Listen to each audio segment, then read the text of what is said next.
नमस्कार, स्वागत है आपका द फोर्थ स्टेट यूट्यूब मंच पर। मेरा नाम है रविंद्र सिंह शोरान और हमारे साथ इस वक्त जुड़ गई हैं गीतांजलि अंगमो जी। गीतांजलि को आप लोग खूब जानते हैं, आजकल मीडिया में हर जगह, हर चैनल पर हम लोग उनको देख सकते हैं। वो बहुत मजबूती के साथ अपने पति सोनम वांगचुक साहब का पक्ष रख रही हैं, साथ ही पक्ष रख रही हैं लद्दाख का भी और हमारे साथ जुड़ गई हैं। मैडम, आपका बहुत-बहुत स्वागत है गीतांजलि जी। थैंक यू, नमस्कार। नमस्कार मैडम। गीतांजलि जी, अभी हाल में आप मिल के आई हैं सोनम जी से, जोधपुर जेल में आप गई थीं। तो कैसे हैं वो? स्वास्थ्य ठीक है? कोई संदेश उन्होंने दिया? जी, उनका स्वास्थ्य ठीक है क्योंकि वो एक बहुत ही रेज़िलिएंट और ऑप्टिमिस्टिक इंसान हैं, तो वो हर चीज़ में कुछ ना कुछ अच्छा ढूँढ लेते हैं। तो जैसे पहली बार मेरे से एनसाइक्लोपीडिया मँगवाया था, दूसरी बार एडवांस लर्नर्स डिक्शनरी, तीसरी बार अर्थ आर्किटेक्चर की किताबें, क्योंकि उनको वहाँ जोधपुर में वो प्रिज़न के अंदर ही जेल में कुछ मिट्टी मिली है जिन पे वो शोध करना चाहते हैं, रिसर्च अर्थ आर्किटेक्चर का। तो वो अपना समय खूब अच्छे से यूटिलाइज कर रहे हैं। और क्योंकि वो एक नेचुरली एक पॉजिटिव पर्सन है, तो वो हर स्थिति में अपने लिए कुछ अच्छा ढूंढ लेते हैं। आई थिंक ये राज है कि वो वहाँ पर ठीक हैं। और संदेश उनका हमेशा से ही लोगों को ये रहता है कि पॉजिटिविटी का, कि सत्यमेव जयते का, कि ट्रुथ शैल प्रिवेल और वी शैल ओवरकम। और वो हमेशा ही से ही उन्होंने पीसफुल मेथड्स गांधी जी के फॉलो किए हैं। तो वो इस बार ये कह रहे थे कि गांधी जी के उन्होंने अनशन पदयात्रा फॉलो करते करते अभी उनका जेल का भी एक्सपीरियंस फॉलो हो गया है। तो इसलिए अभी ये निश्चित है कि गांधी जी के जैसे उनका जो स्वराज का स्वप्न है, जो कि लद्दाख के लिए कॉन्स्टिट्यूशनल सेफगार्ड्स और लद्दाख के लिए जो डेमोक्रेटिक राइट्स हैं वो भी पूरी होंगी। और इसी पॉजिटिविटी के साथ उन्होंने ये मीटिंग की थी। लेकिन आप लोग जिस तरह से लंबे समय से सोनम इस आंदोलन के साथ जुड़े थे, आप लोगों को इस बात का तो एहसास हो गया होगा कि सरकार कभी न कभी उनको अरेस्ट कर सकती है। जी, इसके साथ तो वो 3-4 सालों से जुड़े हुए हैं, लेकिन ये नहीं पता था कि अरेस्ट हो सकते हैं 3-4 महीने पहले से। 2-3 महीने से ही ये मंडराने लगा था, ये र्यूमर, कि शायद उनको अरेस्ट किया जा सकता है। पर इतनी कोई इन डेप्थ हमने कभी डिस्कशन नहीं की थी इसके बारे में। तो उन्होंने ये बिल्कुल नहीं बताया था कि अगर ये हो तो ये करना, तो ये जो हुआ सडनली ही हुआ। और स्पेशली मेरे लिए तो ये बिल्कुल पता ही नहीं था कि आगे करना क्या है। जिस दिन ये खबर आई तो ये सडनली हुआ, इसके लिए कोई हमने प्लानिंग नहीं की थी कि इसके बाद कैसे करना है, क्या करना है। लेकिन इंटरेस्टिंग बात यह है कि जो भी अ, हमने उसके बाद किया और मैंने उसको जैसे हैंडल किया, तो जब उनको बाद में पता चला तो वो कह रहे थे कि मैं चाहता था एग्जैक्टली ऐसे ही आप हैंडल करो।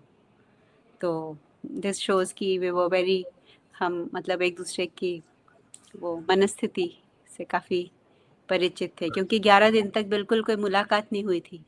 जी, जी, और फिर बिल्कुल। भी तो वो चाहते थे कि जैसा हो वैसा ही हुआ।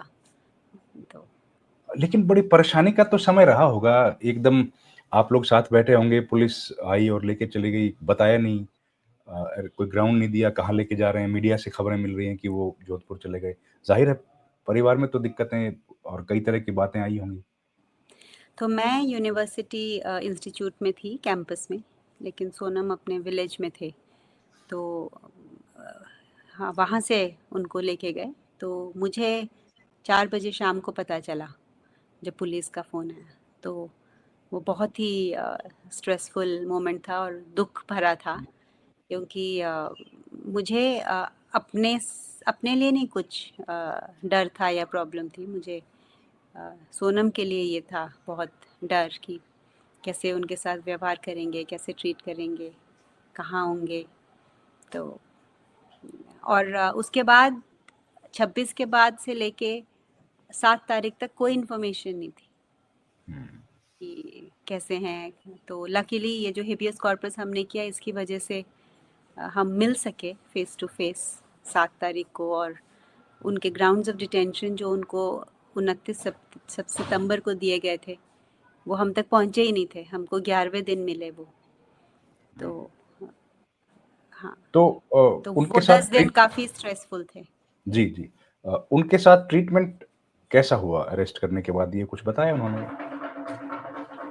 हाँ, क्योंकि ये एक जुडिशियल कस्टडी का मामला था, तो ये पुलिस कस्टडी नहीं थी, तो उसमें ज़्यादा डर होता है। तो जुडिशियल कस्टडी थी, तो और ये एक इन अ वे मतलब पॉलिटिकल प्रिजनर भी थे। तो अ, मतलब ऐसा कोई दुर्व्यवहार नहीं किया गया, बट ऐसा देखा जाए तो पूरा का पूरा केस ही दुर्व्यवहार का है। जो इंसान इतने पीसफुल तरीके से, इतने प्रोडक्टिव और बच्चों की पढ़ाई इनोवेशन का काम कर रहा हो, उसको आप नेशनल सिक्योरिटी एक्ट में ले जाते हैं। ये तो पूरा का पूरा ही दुर्व्यवहार एक तरफ से। जी, जी। पर हाँ, मतलब ऑन द ग्राउंड ऐसा कुछ दुर्व्यवहार नहीं हुआ। अ, कोई ऐसे मुख्य ग्राउंड्स आप अगर गीतांजलि जी बताना चाहें दर्शकों को, जिन पर पूरा केस बेस किया गया है। आपने जिक्र किया था हमारे भी एक इंटरव्यू का, बरखा जी, के साथ आप इंटरव्यू कर रहे हैं जी। जी, जी, जी। तो वो भी उसका पार्ट सारे, है? हाँ, हाँ, वो भी उसका पार्ट है। और आपका नाम भी है उस डिटेंशन ऑर्डर में। ओह! हमारे चैनल का भी? आपके चैनल का भी और आपका भी। तो जो आपने पिछले साल शायद मार्च में किया था, सो 1.5 साल पहले का इंटरव्यू, जी। तो उसको भी ग्राउंड्स ऑफ डिटेंशन बनाया है कि इस साल के सितंबर के वायलेंस का कारण। आप बिलीव कर सकते हैं कितना ये मतलब हास्यास्पद और नो है ये सब। तो उसमें, और वो भी गलत इंटरप्रेट किया गया है, मतलब इंटरप्रेट ही नहीं, फैक्चुअली गलत लिखा गया है। तो आपको याद होगा, आपका काफ़ी लंबा इंटरव्यू था, 1 घंटे हाँ, का था। बिल्कुल। और वो और है हमारे लास्ट चैनल में, पे अब भी, वो हाँ, चैनल और पे वो है।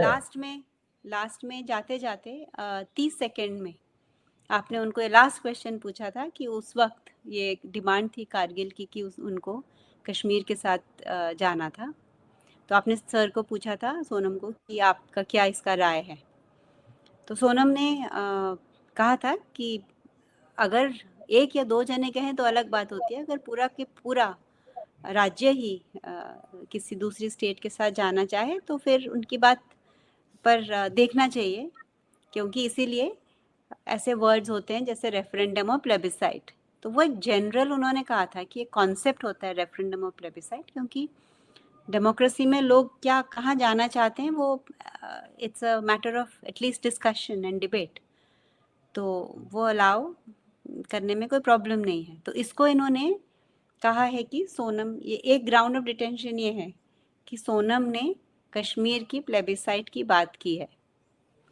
और आश्चर्यजनक ये है कि आपके उस इंटरव्यू के बाद बहुत ट्रोल्स इसको उछाल रहे थे, बिल्कुल। और बहुत सारी एजेंसीज ने इसको फैक्ट चेक भी किया था, जो कि नेशनल न्यूज़ एजेंसीज, जैसे चाहे एनडीटीवी हो, चाहे बहुत सारी थर्ड पार्टी भी जो हैं, ये सब हो चुका था 1 साल पहले कि फैक्ट चेक ने कह दिया था कि वो प्लेबिसाइट कश्मीर की भी नहीं बात कर रहे हैं, और ये डिटेंशन ऑर्डर में है। मतलब ये क्या खिलवाड़ चल रहा है, मैं ये सोच रही हूँ कि जो ट्रोल्स की भाषा है वही इस डिटेंशन ऑर्डर की भाषा है। तो मतलब क्या इन ट्रोल्स के थ्रू डिटेंशन ऑर्डर लिखवाया गया है? इंसान ये सोचने को मजबूर हो जाता है।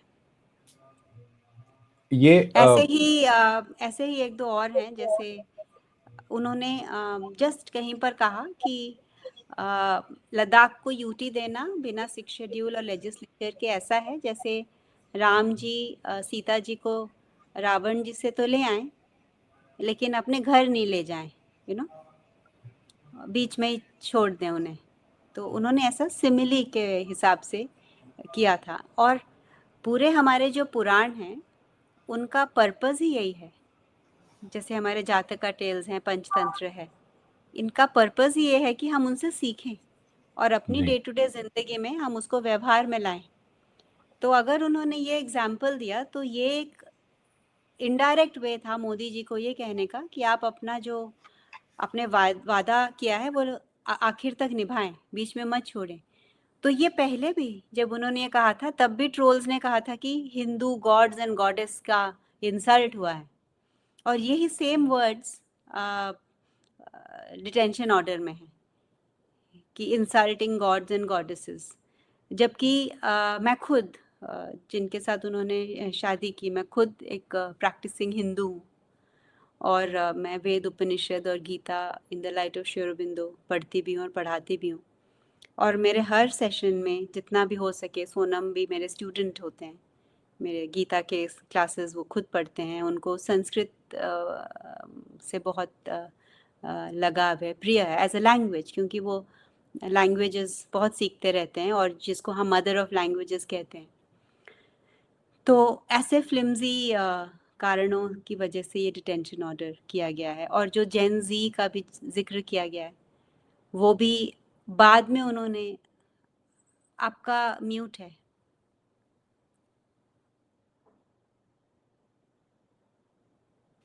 सॉरी, मैं ये कह रहा था कि गीतांजलि जी, हमने उसके बाद एक वीडियो बनाया था, मैंने उसके जी बाद भी एक वीडियो बनाया था, और उसमें पूरी जो ये इशू क्रिएट हुआ था, ट्रोल्स ने जो बातें बोली थी उनको क्लेरिफाई किया था कि हमारे चैनल पे ऐसी बात नहीं हुई है, क्योंकि क्वेश्चन ही नहीं था, कश्मीर की प्लेबिसाइड का एग्जैक्टली सवाल ही नहीं किसी ने पूछा था। तो मैंने जब एग्जैक्टली। पूछा ही नहीं तो वो जवाब क्यों देंगे? हम्म। लेकिन मुझे लगता है उसको भी इग्नोर कर दिया होगा। खैर, जी तो आखिरी आप, क्योंकि आप आज आपके पास का समय कम है, बस मैं आखिरी में ये बात जानना चाहता हूँ गीतांजलि जी कि आप जो है जिस तरीके से आप जिन परिस्थितियों से आप गुजर रही हैं, उसमें अभी जो लद्दाख का आंदोलन है, उस आंदोलन को वो किस तरह से बढ़ रहा है आगे? उनके एब्सेंस में, सोनम जी के एब्सेंस में, वो आगे बढ़ रहा है, या लोग अभी थोड़ा-सा वेट एंड वॉच कर रहे हैं कि कोई फ़र्क नहीं पड़ा है? तो जो माहौल पहले बना हुआ था डर का, हम्म, वो भी टू सम एक्सटेंट कंटिन्यू हो रहा है। मतलब जैसे अभी जो पहले इंटरनेट नहीं था वो अभी रिस्टोर कर दिया गया है, पर डर का माहौल अभी भी बना हुआ है। कोई भी अगर कोई वीडियो बना रहा है या कुछ सोशल मीडिया पे कह रहा है, तो उसको पुलिस का फ़ोन आ जा रहा है और इंक्वायरी के लिए ले जा रहे हैं, अभी भी, आज के दिन भी। तो इसीलिए जुडिशियल इंक्वायरी जब अभी बैठी है वहाँ पर कि लोगों को एफिडेविट देना है, सब देना है, तो इस डर के माहौल में वो ट्रू जुडिशियल इंक्वायरी कैसे पॉसिबल होगी, जब लोगों को ये डर है कि हमें एफिडेविट देंगे तो पता नहीं क्या करेंगे। तो ये जो डर का माहौल है, इसको नॉर्मलाइज करना बहुत ज़रूरी है, पहली बात।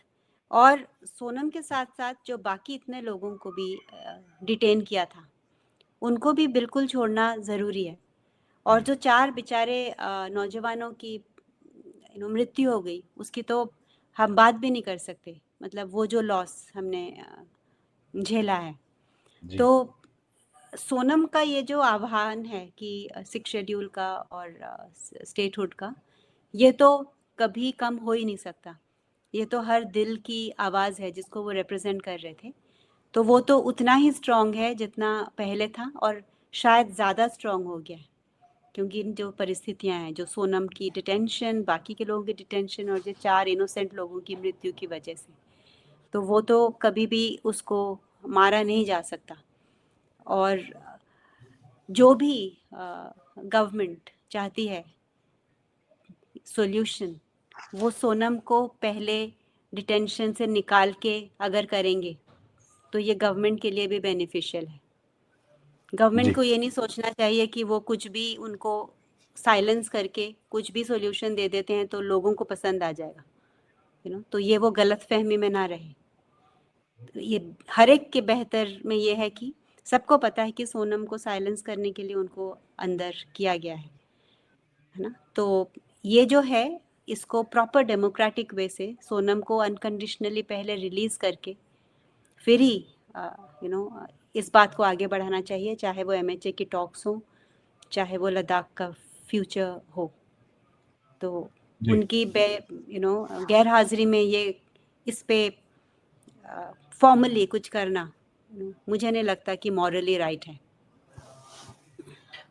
जी गीतांजलि जी, आज क्योंकि हमारे पास इतना ही समय था आपका, तो दर्शकों से मैं 2 बातें ज़रूर कहूँगा कि एक तो हम लोग गीतांजलि जी ने भी बताया और हमें भी कई लोगों के फ़ोन आए कि डिटेल में हम लोग एक बार बात करें कि ये पूरा जो मसला है इस पर आर्टिकल 370 क्या है, 371 क्या है, स्पेशल स्टेटस क्या है और कॉन्स्टिट्यूशनल सेफगार्ड्स क्या हैं।